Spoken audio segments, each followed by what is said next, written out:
Le flash foot du jour, Léo Messi veut Di Maria dans son équipe. En fin de contrat en juin, Ángel Di Maria va quitter Benfica. Alors qu'un retour à Rosario Central est toujours évoqué, l'Argentin pourrait retrouver Léo Messi à l'Inter Miami. Selon le média portugais O Jogo, la Pulga pousse auprès de ses dirigeants pour le recruter. Après Luis Suarez, Jordi Alba ou encore Sergio Busquets, l'octuple Ballon d'Or semble déterminé à placer ses amis les plus proches autour de lui. Sélection brésilienne, Davide Ancelotti va suivre son père.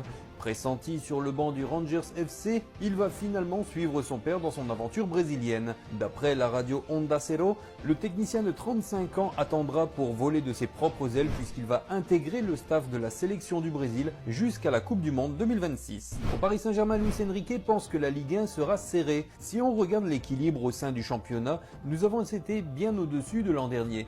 L'écart paraît énorme, mais je n'enlève aucun mérite à nos victoires. Nous avons été très bons. Je pense que ce sera plus serré l'an prochain et ce serait bénéfique pour tout le monde, a déclaré le coach espagnol en conférence de presse. Le nouveau maillot de Chelsea a été présenté. Le club a dévoilé le nouveau maillot pour la saison 2025-2026.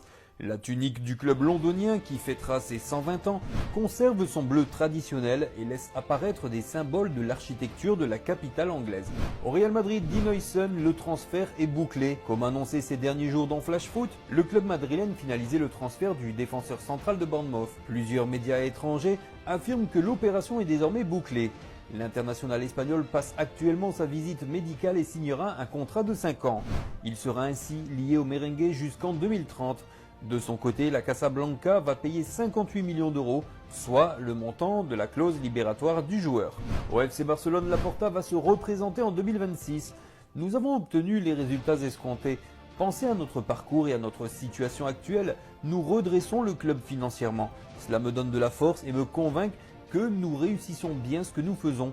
J'aimerais me représenter, a confié le dirigeant au micro de Radio Catalunya. À Manchester City, Guardiola ne parlera pas de Florian Wirtz. Interrogé à ce sujet, l'entraîneur du club anglais, Pep Guardiola, a botté en touche concernant le milieu offensif du Bayer Leverkusen. Ce n'est pas le moment de parler de ça, pas avant la finale de la FA Cup, a répondu le coach catalan en conférence de presse. J'ai 24 joueurs exceptionnels, je ne parlerai pas une seconde de l'avenir, a-t-il déclaré. Et Cristiano Ronaldo qui est toujours le sportif le mieux payé. Comme à chaque année, le magazine Forbes a mis à jour son classement. En tête pour la 3e fois d'affilée, on retrouve Cristiano Ronaldo qui touche environ 246 millions d'euros par an au total, dont 200 millions de salaire avec Al Nasser. A noter que Léo Messi occupe la 2e place avec 120 millions, dont 55 millions d'euros de salaire à l'Inter Miami, et Karim Benzema avec 93 millions, dont 90 millions d'euros de salaire à Al Ittihad.